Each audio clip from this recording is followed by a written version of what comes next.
오늘 우리가 출애굽기 말씀 계속 공부하고 있는데요. 오늘 8번째 시간 11장, 12장을 같이 나누려고 합니다. 오늘 지난주 8절 10편 91편 1절로 2절 9절로 11절 우리 좀 같이 먼저 읽고 오늘 본 말씀으로 들어가겠습니다. 지존자의 은밀한 곳에 거주하며 전능자의 그늘 아래 사는 자여, 나는 여호와를 향하여 말하기를 그는 나의 피난처요 나의 요새요 내가 의뢰하는 하나님이라. 내가 말하기를 여호와는 나의 피난처시라 하고 지은 자를 너의 거처로 삼았으므로 화가 내게 미치지 못하며 재앙이 내 장막에 가까이 오지 못하리니 그가 너를 위하여 그의 천사들을 명령하사 내 모든 길에서 너를 지키게 하십니다. 네. 오늘 출애굽기 11장 성경을 펴시면 1절로 3절 말씀을 다 같이 함께 먼저 봉독하고 구체적으로 살펴보려고 합니다. 출애굽기 11장 1절로 3절입니다. 여호와께서 모세에게 이르시기를 내가 이제 한 가지 재앙을 바로와 애굽에 내린 후에야 그가 너희를 여기서 내보내리라. 그가 너희를 내보낼 때는 여기서 반드시 다 쫓아내리니 백성에게 말하여 사람들에게 각기 이웃들에게 은폐물을 구하게 하라 하시더니 여호와께서 그 백성으로 애굽 사람의 은혜를 받게 하셨고 또 그 사람 모세는 애굽 땅에 있는 바로의 신하와 백성의 눈에 아주 미하게 보였더라. 네. 이제 출애굽 사건의 가장 중요한 10가지 재앙의 마지막 번, 이 10번째 재앙이 있는 말씀 1장과 12장 오늘 살펴보려고 합니다. 우리 지금 읽었던 11장 1절로 10절 그 전체 내용은 이제 애굽에 처음 나온 것들, 그 10가지, 10번째 재앙에 대한 예고죠. 그러니까 첫 번째 애굽에 난 사람, 장자, 그리고 그의 노예든 뭐 그냥 보통 사람이 상관없이 장자는 다 쳐 죽이겠다. 그리고 또 한 가지, 짐승들 가운데 가축이나 뭐 이런 짐승들, 첫 번째 난 짐승도 다 죽이겠다. 이제 이것이 예고, 이제 경고하는 거죠. 그 경고 내용이 기록된 게 11장 전체 내용 쭉 이제 우리가 쭉 읽어보면 이제 그런 내용으로 쭉 채워져 있습니다. 오늘 11장과 12장을 우리가 읽을 때 여러분들이 이제 설교 노트를 보시면서 이 구절에서는 이런 내용이 기록되어 있구나 하고 쭉 중요한 것들 몇 가지만 쭉 그냥 살펴보는 것으로, 특별히 뭐 설명을 더 많이 붙이거나 하지 않고 어떤 내용들이 기록되어 있는가 하는 것을 우리가 쭉 이 흐름에 따라서 살펴보려고 합니다. 자, 11장 1절을 보시면 이제 전체 줄거리가 기록되어 있죠. 여호와께서 모세에게 이르시기를 내가 이제 한 가지 재앙을 바로 애굽에 내린 후에, 한 가지 재앙은 여기서 이제 10번째 재앙을 뜻합니다. 한 가지 남아있다는 뜻이죠. 그가 너희를 여기서 내보낼 것이다. 반드시 이제 이 재앙이 끝나고 나면 너희들을 반드시 내보낼 것이다. 이렇게 얘기를 하고 있습니다. 3절에 가시면 모세는 애굽 땅에 있는 바로의 신하와 백성들이 아주 위대하게 보였더라. 제가 2절에 말씀드린 것처럼 하나님의 능력과 권능의 지팡이를 들고 있는 하나님의 사람에 대한 이방 사람들, 이 애굽 사람들이 모세를 바라보는 시각, 또 모세에 대한 평가가 바로 이렇게 보여졌고 평가가 되었다, 이렇게 기록하고 있습니다. 하나님의 사람의 그 위대한 능력, 물론 그를 통해서 나타나는 하나님의 위대한 능력을 이제 모세를 통해서 바라보니까 모세가 위대한 인물로 보였다, 이제 이렇게 증언을 해주고 있습니다.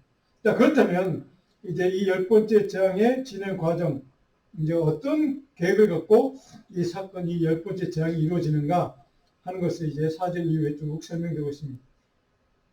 그런데 4절을 보시면 모세가 바르게 이르되 여호와께서 이와 같이 말씀하시기를 밤중에 내가 애굽 가운데로 들어가리니, 밤중에 하나님의 영이 임하사 직접 임하사 역사를 하겠다, 10번째 재앙을 일으킬 것이다 라고 하는 것을 정확하게 이렇게 설명을 해주고 있습니다.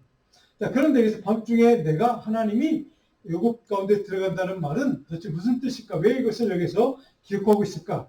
하나님이 직접 이 사건에 개입하신다는 뜻입니다. 하나님의 천사를 보내서 하나님이 직접 이 10번째 재앙을 계획하시고 이루어 가시는 분은 하나님이라는 것을, 하나님이 주도적으로 이루는 사건, 이끄는 사건이라는 것을 정확하게 하나님이 의도했고 계획했고 하나님이 이루신 사건이다라는 것을 정확하게 이렇게 설명을 해주고 있습니다. 그러니까 이스라엘 백성들에 대한 구원과 해방을 위한 하나님의 섭리하심, 하나님의 간섭하심, 하나님의 개입하심의 사건이 바로 이 사건이다 하는 것을 정확하게 이렇게 설명을 해주고 있습니다. 다른 말로 하면 하나님이 택하신 하나님의 백성들을 위해서는, 그러니까 일단 살펴보겠지만 430년이 지났지만 이 요셉이 바로 자기 가족들을 불러 모아서 지금 고센 땅에서 지금 잘 살도록 도와줬던 그 때로부터 430여 년이 지난 그때 오랜 시간이 지났지만 그럼에도 불구하고 하나님은 자기 사랑하는 선택된 백성들을 향한 계획과 뜻과 섭리를 반드시 이루시는 하나님의 것을 강조하고 있다는 사실입니다. 그러니까 우리 인생에 하나님의 사람들에게 주시는 하나님의 약속의 말씀은, 하나님의 뜻은, 하나님의 섭리는 반드시 성취될 것이다 라고 하는 것을 이렇게 간접적으로 증언해 주고 있는 말씀이라고 생각하면 더 정확하게 이해가 될 것 같습니다. 자, 여기서 우리가 깨닫는 영적인 교훈이 한 가지 있습니다. 하나님은 신실하신 분이라는 뜻입니다. 하나님은 결코 그가 약속하신 것을, 말씀하신 것을 결코 잊지 않는 신실하신, 반드시 지키시는 하나님이라는 것을 우리는 여기서 배우게 됩니다. 하나님의 신실하심. 자, 그 하나님에 대한 믿음과 신뢰와 의지함으로, 그리고 확신함으로 그 하나님을 향해서 바라보고 하나님을 의지하고 사는 그런 삶을 살 때 어떤 일이 벌어지는가를 성경은 이렇게 오늘 본문 말씀을 통해 우리에게 증언을 해주고 있습니다. 자, 그렇다면 이제 바로가 출애굽을 허용한 결정적인 동기가 됐던 사건, 10번째 재앙에 대한 예고편입니다. 5절에 보니까 애굽 땅에 있는 모든 첨단 것은 왕이 앉아 있는 바로의 장자로부터 맷돌되어 있는 몸종의 장자와 그리고 모든 가축의 처음 난 것까지 다 죽을 것이다 라고 예고를 지금 하고 있습니다. 자, 애굽이라고 하는 나라 지경 안에 살아가는 사람이든 가축이든 짐승이든 상관없이 그 모든 것들의 그 땅 지경에 있는 모든 사람과 가축의 첫 번째 난 것, 이것은 다 죽게 될 것이다 라고 하는 것을 이렇게 예고하는데, 자, 그래서 6절에 보면 그것 때문에 애굽에 온 땅이 즉 통곡이, 전무후무한 큰 부르짖음, 통곡이 있을 것이다 라고 하는 것을 정확하게 지금 예고해 주고 있습니다. 그 7절에 중요한 말씀이 있죠. 그러나 이스라엘 자손에게는 어떤 일이 벌어집니까? 사람에게나 짐승에게나 개 한 마리도 그 혀를 움직이지 아니하리니 여호와께서 애굽 사람과 이스라엘 사이를 구별하신다. 구별한 너희가 알게 될 것이다. 자, 하나님이 지난주에 우리가 나왔죠. 이스라엘 백성과 그러니까 하나님의 사람과 애굽 사람을 구분하신다는 겁니다. 하나님이 하나님의 백성과 하나님의 백성이 아닌 사람과 정확하게 구별하시고 구분하신다는 사실을 다시 한번 우리에게 좀 확인해 주고 있습니다. 그만큼 하나님은 바로 하나님의 사람 이스라엘 백성들에 대한 분명한, 명확한 그런 구원의 은혜를 베풀겠다는 은총을, 계획을, 뜻을, 섭리를 절대 바꾸지 않겠다. 반드시 이루겠다. 라고 다시 한번 이렇게 확인시켜주는 말씀이기도 합니다. 자, 그런데 지금 이스라엘 백성들이 사는 그들의 지경이 어디입니까? 애굽 땅입니다. 애굽 땅 안에 있는 고센 땅이라고 하는 그 땅에 사는 이스라엘 백성들은 같은 애굽 땅 지경 아님에도 불구하고 그들은 아무 해를 입지 않게 될 것이다. 자, 하나님이 그래서 그걸 통해서 내가 내 사람과 내 사람이 아닌 애굽 사람들을 이렇게 정확하게 구별하고 구분할 것이다 라고 하는 것을 말씀하고 있습니다. 자, 하나님이 그렇게 이스라엘 백성들을 선택한 당신의 자녀를 정확하게 지키시고 빈틈없이 보호하신다는 사실을 이렇게 증언해 주고 있습니다. 자, 우리가 이전에 지난주에 살펴봤던 9가지 재앙이 쭉 진행되는 동안 바로가 처음에는 완강하게 거절했다가 몇 번 재앙을 당하더니 그래 내가 보내줄게 약속을 합니다. 그런데 어떻게 합니까? 마지막에 다시 약속을 번복하고 그래서 보내주지 않고 이제 반복된 게 9번째까지 이루어졌습니다. 자, 그런데 9절에 보니까 바로 너희 말을 듣지 아니하리라. 그런데 그러므로 내가 애굽 땅에서 나의 기적을 더하리라. 기적을 더한다. 이 기적이 뭡니까? 10번째 재앙, 장자의 재앙을 뜻합니다. 자, 이것이 이제 10번째 지금 이루고자 하는, 지금 이루려고 하는 재앙의 예고를 이렇게 하고 계시는데, 자, 우리가 지금까지 살펴봤던 9번째까지 이어졌던 재앙은 그럼 그들의 이 첫 번째에서 9번째 재앙의 목적이 뭡니까? 이 10번째 재앙을 오기까지 다다르기까지 바로왕의 마음을 완악하게 하신 하나님을 우리는 보았습니다. 그래서 왜 하나님이 그렇게 하셨을까? 그래서 바로 오늘 지금 우리가 이제 곧 살펴볼 12장에 기록되어 있는 6월절 사건 때문입니다.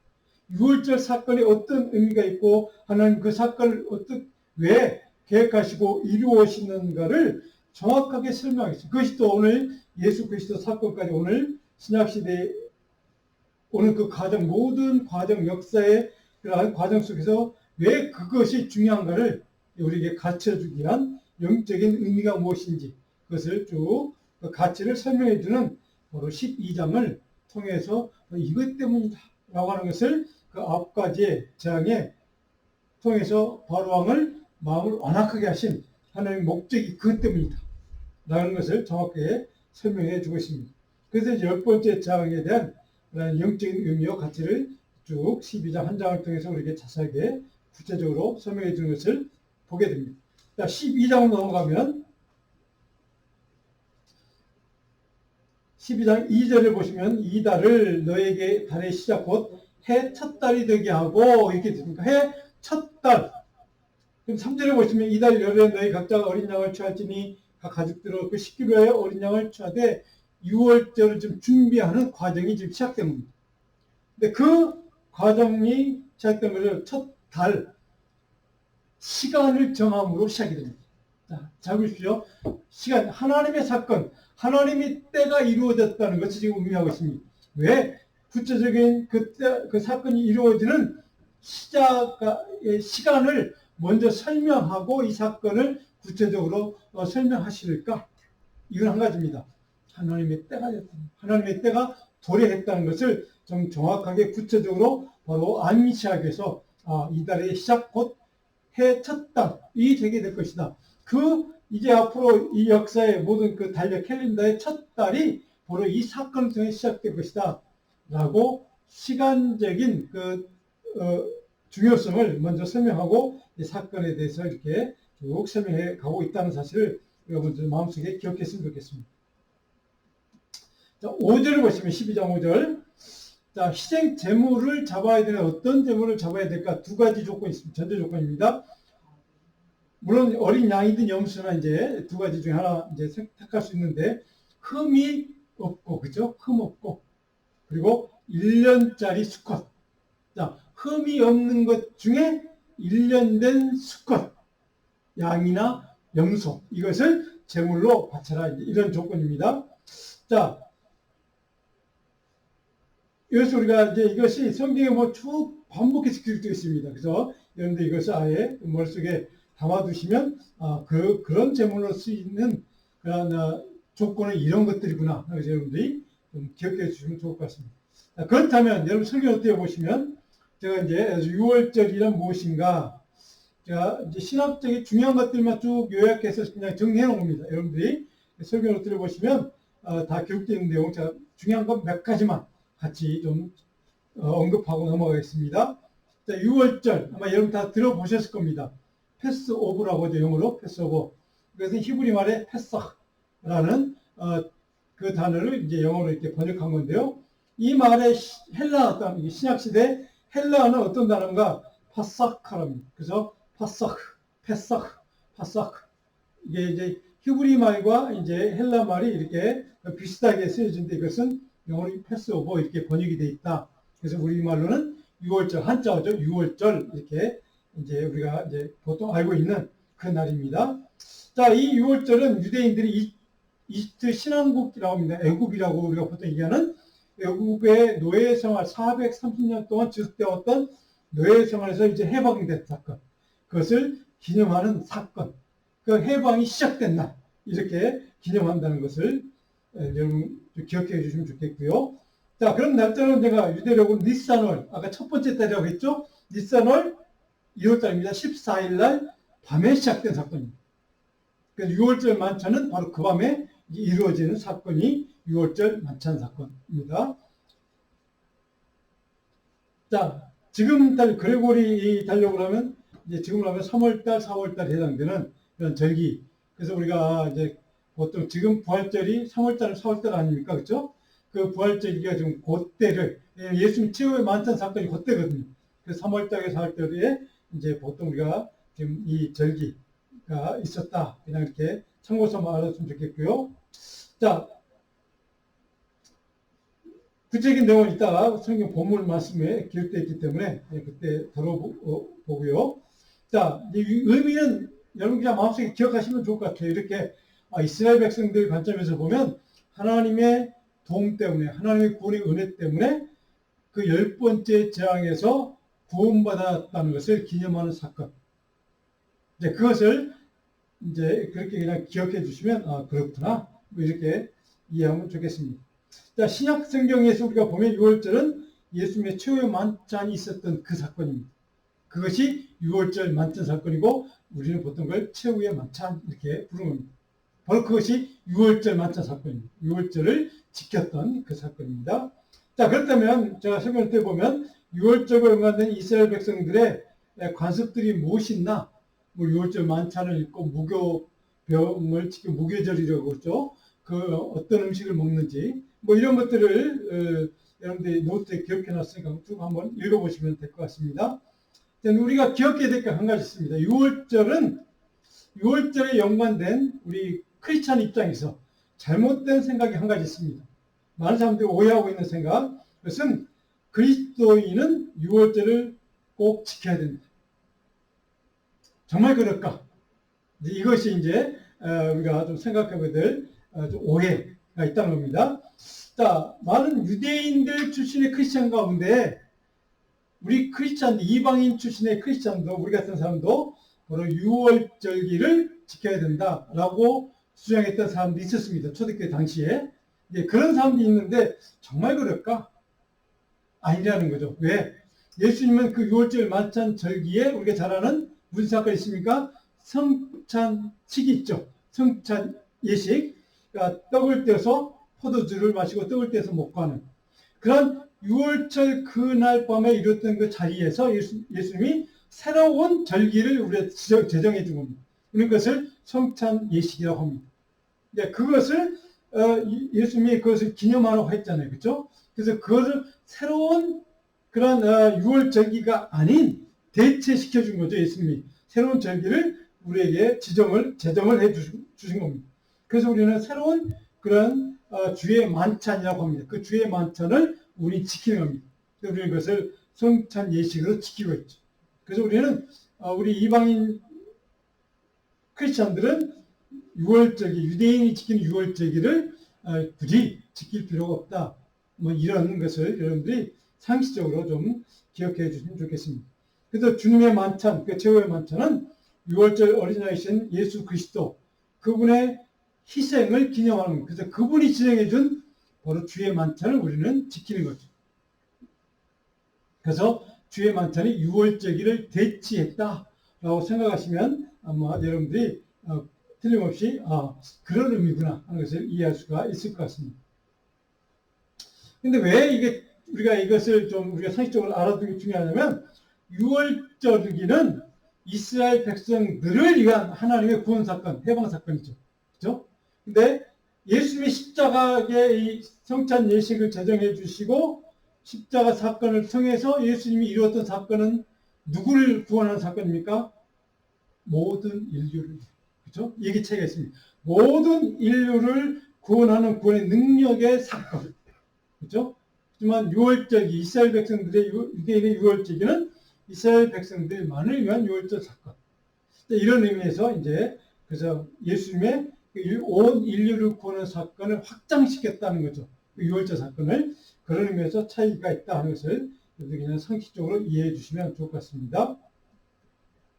자, 그렇다면 그 다음 6절부터 시작되는 얘기는 유월절 사건을 준비하는 이제 과정, 절차는 무엇인가 쭉 기록하고 있습니다. 그래서 6절에 보시면 이달 열 나은 날까지 간직하였다가 아까 그 양을 잡으라고 했잖아요. 열흘째. 그래서 날까지 간직했다가 해질 때, 그러니까 그날 밤이 열 나을 때 날 밤에 해중이 그 양을 잡고 그 피를 양을 먹고 먹을 집 좌우에 무술 주어 인방에 발라라, 피를 발라라. 그렇죠. 그날 밤입니다. 그리고 8절에 그 밤에 그 고기를 불에 구워 무교범과 쓴나물과 아울러 먹되 이날이 언제냐? 니산월 14일 밤. 왜 이스라엘 백성들은 밤에 시작이 되거든요. 하루가.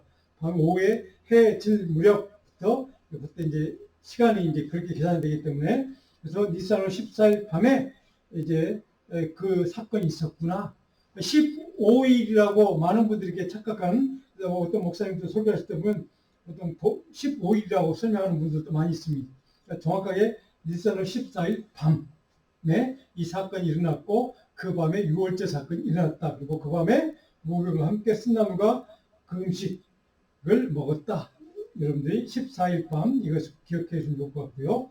그러면 그 유월절 사건이 일어났던 그때 음식을 먹을 때 어떤 태도로 먹을 건가, 어떤 자세로 먹어야 하는가 11절에 보니까 이렇게 되어 있습니다. 너희는 그것을 이렇게 먹을지니 허리에 띠를 띠고 발에 신을 신고 손에 지팡이를 잡고 급히 먹으라. 그러니까 어디 그냥 떠나갈 준비를 하고 먹으라는 뜻입니다. 그렇죠? 하나님은 언제 이 너희를 나가게 할지 모르니까 다 대기하고 있어. 준비 다 갖추고 대기하고 있어. 하나님이 그냥 시작하면 무조건 움직여야 돼. 이런 자세로 음식을 먹어. 그러니까 급하게 먹으라. 이렇게 기록되어 있습니다. 그래서 그 마지막에 11절 마지막에 그날이 여호와의 유월절이라 라고 유월절기를 정확하게 이렇게 설명해 주겠습니다. 근데 그날 밤에 12절에 보니까 내가 그 밤에 애굽 땅에 두루다니며 사람이나 짐승을 막론하고 애굽 땅에 있는 모든 첨난 것을 다 치고 애굽의 모든 신을 내가 심판하리라. 첨난 것을 다 죽일 뿐만 아니라 하나님은 애굽의 모든 우상들까지도 다 심판하시겠다. 이것이 하나님의 창조주 여호와 하나님의 권능입니다. 내가 너희들의 이방인들 신까지도 다 심판할 거야. 라고 하는 하나님의 권능을 이렇게 선포하고 있습니다.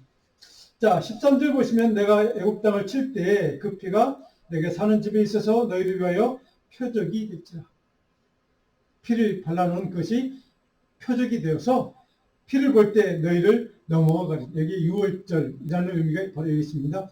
피를 보면 피가 발라진 걸 보면 하나님이 그 하나님의 천사가 심판에 그 집은 넘어갈 거야. 그냥 아무 심판 없이 심판을 포기하고 다른 데로 넘어갈 거야. 이런 뜻입니다. 그래서 넘어간다. 유월 한다고 해서 보통 유월절 이렇게 부르는 것이죠. 그래서 마지막에 재앙이 너희에게 내려 멸하지 아니하리라. 이렇게 설명을 해주고 있습니다. 자, 유월절 사건의 영적인 의미와 가치는 무엇인가를 하나님이 직접 모세를 통해 14절로부터 설명해 주고 있습니다. 너희는 이 날을 기념하여 여호와의 절기를 삼아 영원한 규례로 대대로 지킬지니라 하면서 이제 무교들이 왜 이걸 지켜야 되는지, 어떻게 지키는지 등등 12장 15절로부터 20절까지 쭉 설명해 주고 있습니다. 15절을 보시면 너희는 이래 동안 무교병을 먹을지 7일 동안 지키라는 겁니다. 그래서 첫날이 안식일이고 마지막 날이 안식일. 그래서 그러니까 두 안식일을 포함된 7일. 이렇게 여러분들이 그냥 기억하시면 될 것 같습니다. 자, 16절 보시면 너희에게는 첫날에도 성이요 일곱째 날에도 성이가 되니 안식일을 지키라는 뜻입니다. 이 두 날에는 아무 일도 하지 말고 안식일이다 이런 의미가 있죠. 17절 근데 그것을 다른 말로 하면 무교절 이렇게 무교병이라고 하는 것을 먹는 날 이런 뜻입니다. 그래서 이 무교절을 지키라. 뭐 어떤 무교절은 뭘 먹어야 될지 쭉 설명이 됐죠. 18절 보면 첫날 첫째 달 그달 열 나흘날 저녁부터 21일 저녁까지 너희는 무교병을 먹을 것이라. 7일 동안 무교병을 먹고 지내라. 유교병 발효하지 않은 음식만 먹으라는 뜻입니다. 그래서 우리가 무교병 이렇게 부릅니다. 근데 유월절기 음식은 무교병을 먹으려는 뜻이 뭘까? 우리 사진 한 장을 좀 띄워주실까요? 그 사진 보면 저게 유월절기 식단, 여러분들 보통 마트에 가면 코실 음식 있잖아요. 이때들이 보통 먹는 이제 그 음식이 있는데 저거는 유월절기에 지키는 무교 7일 동안 지키는 그때 먹는 식단이라고 합니다. 그러니까 보통 발효가 된 음식은 하나도 없는 그런 나물, 저는 뭐 그냥 발효되지 않은 뭐 떡빵 뭐 이런 거 음식이 이렇게 돼 있고요. 그 다음 장 한번 넘겨보시면 6월절 만찬 우리가 제가 말씀드렸죠. 최후의 만찬 전날이 바로 6월절기 지키는 그 만찬의 때 예수님이 저 자리에서 새로운 주님의 만찬을 제정해 주신 사건이 일어났던 저 밤, 저것을 우리가 보통 다빈치의 그림, 이제 최후의 만찬 이런 그림 바로 그날을 상징한다는 것 기억해 주시면 좋겠고요. 자, 실제로 6월절을 어떻게 준비했는가? 이제 12장 21절과 28절을 보면 쭉 이제 그 의미가 기억됐습니다. 근데 21절을 한번 볼까요, 여러분들? 21절 보시면 너의 가족들은 어린 양을 택하여 6월절 양으로 삼고 6월절 양 많이 들어보신 단어죠? 6월절 양. 근데 거기에 또 뭐가 있습니까? 어린 양. 1년 된 수컷이라고 했으니까 어린 양, 6월절 양. 우리는 그것을 예수 그리스도라고 우리는 표현합니다. 자, 근데 22절에 보니까 우슬조 묶음을 가져다가 어떻게 잡을 것인가, 그 피를 어떻게 바를 것인가 하는 것을 조국 설명이 문인방 좌우 설주 이렇게 설명이 됐습니다. 자, 그 23절에 다시 한번 하나님이 그 피를 보면 여호와께서 그 문을 넘으시고 이렇게 됐죠. 6월 한다는 뜻입니다. 그래서 멸하지 못하도록 이렇게 하시겠다 하는 거고요. 자, 25절을 보시면 너희는 여호와께서 허락하신 대로 너에게 주시는 땅에 이를 때 이 예식을 지킬 것이다. 가나안 땅에 정복해 들어가거든 그 땅에서 영원히 너희들이 지킬 규례다 하는 겁니다.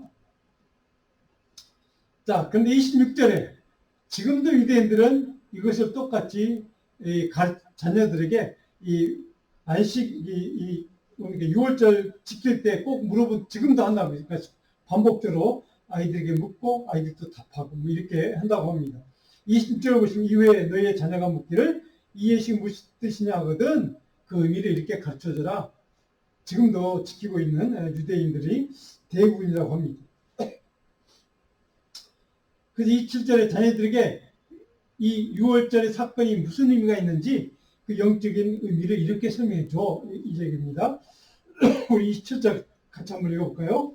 너희는 유대인들이 아는 여호와의 6월절 여호와께서 애굽 사람에게 재앙을 내리실 때에 애굽에 있는 이스라엘 자손의 집을 너무사 의 집을 구원하셨느니라. 네. 자, 정확하게 이것을 지금도 반복하고 있다는 것입니다. 물론 우리 이제 신약 시대의 예수 그리스도 십자가 사건을 우리는 이제 믿는, 그리고 구원의 사건을 믿는 우리 크리스찬들은 물론 이제 좀 다르게 설명을 하지만 제가 이제 다음 주쯤 우리 고난 주일에 우리 제가 설교할 때 좀 설명을 구체적으로 드리겠습니다. 자, 그렇다면 12장 29절부터 36절까지는 이 10번째 재앙이 실제로 이루어진 사건을 쭉 기록하고 있습니다. 29절을 보시면 밤중에 여호와께서 애굽 땅에서 모든 처음 난 것 곧 왕이 앉은 바로의 장대로부터 옥에 갇힌 사람의 장자까지와 가축의 처음 난 것을 다 치시네. 31절을 보시면 밤에 바로가 모세와 아론을 불러서 이르되 이제 너 좀 가 떠나 이제 내가 보내줄게 이렇게 지금 이제 한다는 것을 증언해 주고 있죠. 그 다음에 12장 37절 42절까지는 이제 드디어 이스라엘 백성들의 출애굽의 여정이 시작된 사건을 이제 기록하고 있습니다. 37절을 보시면 이스라엘 자손이 람셋을 떠나서 숫곳에 이르니 유아 외에 보행하는 장정이 몇 명이라고요? 60만 가량이요 이렇게 됐습니다. 자, 우리 지도를 한 두 장 보겠습니다. 우리가 이미 봤던 지도입니다. 출애굽이 시작된 사건이 우리 고센 땅에 지금 우리가 지금 뭐라고 했습니까? 람셋에서 출발해서 지금 이 숫곳에 이르니 이렇게 됐죠. 숫곳 이렇게 이르렀다. 그 다음 지도를 보시면 이게 좀 람셋입니다. 정확하게 람셋. 그 다음에 이게 수꽃에 이르렀다. 정확하게 지금 성경 지명에 따라 이제 출애굽을 하는 과정이 시작됐구나. 이렇게 여러분들 이해하시면, 아, 출애굽이 이제 여기서부터 이렇게 시작이 되는 거구나. 라고 좀 상식적으로 기억해 주시면 좋겠습니다. 자, 여러분들 꼭 좀 이게 중요한, 우리 제가 지난번에 말씀드린 적이 있습니다. 38절, 40절, 우리 같이 한번 읽고, 38절과 40절 같이 읽습니다. 수많은 잡족과 양과 소와 심히 많은 가축이 그들과 함께 하였으며 40절, 이스라엘 자손이 애굽에 거주한 지 430년이라. 자, 고센 땅에 요셉의 초청을 받아서 지금 이삭과 야곱, 그렇죠? 이제 야곱이 땅에 머물러서 지금 430년 흘렀다. 이런 의미입니다. 자, 그런데 38절에 중요한 단어 한 가지 여러분들이 첫 번째, 수많은 잡족이라고 되어 있죠. 잡족. 이 잡족이라는 말이 구체적으로 성경에 설명이 없습니다. 어떤 인종을 얘기하는지. 근데 이 잡족은 이제 제가 한번 이전에 말씀드렸죠. 핫비루라는 말씀을 제가 들은 적이 있죠. 핫비루. 바로 이 잡족 전체를 통칭해서 이스라엘 포함해서 핫비루 이렇게 표현합니다. 핫비루. 근데 이 잡족에는 노예들, 신분을 얘기합니다. 노예도 있고 자유인도 있고 죄 짓고 도망다니는 사람도 있고. 뭐 이게 뭐 강도도 없겠습니까? 있겠죠. 그러니까 애굽 땅에서 살았던 사람들 가운데 그 혈통적으로 이스라엘 사람이 아닐지라도 애굽 땅에서 애굽에 죄 짓거나 아니면 애굽에 종사하다거나 이스라엘 사람들 비참한 살던 그런 많은 사람들 뜻합니다. 이게 잡족은 그래서 그 사람들이 다 출애굽을 했다는 거죠. 그러니까 우리가 흔히 알고 있는 이스라엘 백성들만 출애굽을 한 것은 아니라는 뜻입니다. 이스라엘 백성들을 포함을 해서 바로 수많은 사람들이 인종들이 다양한 사람들이 다양한 사회적인 신분이나 계급을 가진 사람들이 여기에 포함되어 있었다 하는 것을 우리는 여기서 알게 됩니다. 그래서 이 한 가지 단어 수많은 잡족이라는 단어가 그래서 굉장히 중요한 이 성경을 해석할 때 이스라엘 역사를 이해할 때 중요한 단어가 여기서 등장을 하는 겁니다. 수많은 잡족 그러면 다양한 인종들도 다양한 사회적인 신분을 가진 사람들 계급도 같이 출애굽했겠구나 라고 여러분들이 생각하시면 좀 이해가 될 것 같습니다. 근데 이 사람들이 왜 중요하냐면 출애굽을 시작해서 우리가 가나안 땅을 정복하잖아요. 그럴 때 그 출애굽 과정 40년 광야 생활할 때 많은 이스라엘 백성들이 하나님에 대해 원망하죠. 모세에 원망할 때가 있죠. 여러 사건들이 있죠. 뭐 물이 없다고 그냥 너무 뜨겁다고 뭐 등등등. 이런 뭐 송아지 뭐 금송아지 만드는 사건 등등. 자, 이런 모든 사건들에 도대체 어떤 사람들이 주동자였을까? 그걸 이해할 때 바로 이 단어가 키워드가 됩니다. 이스라엘 백성들, 하나님을 잘 믿었던 이스라엘 백성도 있지만 이스라엘 백성들 하나님을 알지 못하고 하나님을 신뢰하지 못했던, 믿지 않았던 불신앙인들도 그 가운데 섞여 있었다는 것이죠. 그 사람들이 바로 그런 불평과 원망의 주동자들이 아니었을까 라고 하는 것을 추정해 볼 수 있는 그런 단어가 바로 이 여기에서 등장한다는 것이죠. 그런데 그렇게 이해할 수 있는 근거는 바로 40절 때문입니다. 애굽에 거주한 지 430년 동안 살아오면서 이스라엘 사람들이 고센 땅에 있었지만 혈통을 지킨 사람도 있었겠죠. 유대인들끼리. 그렇지만 어떤 사람 유대인들은 많은 그 원주민들, 그렇죠? 그 가나안 땅의 원주민들, 애굽 사람들 가운데 혼혈을 했거나 그런 사람들이 있지 않았겠습니까? 그렇죠? 그 사람들의 혈통들이 있을 것입니다. 그 후손들, 그런 사람들이 같이 섞여서 이제 출애굽을 했고 그런 과정 가운데 바로 광야 40년 동안 많은 불평, 불만을 터뜨린 사람들, 그 가나안 땅에 정복해서 들어갔을 때도 문제를 일으켰던 많은 사람들 가운데 그런 사람들이 섞여 있지 않았을까 우리는 생각해 볼 수가 있다는 것이죠.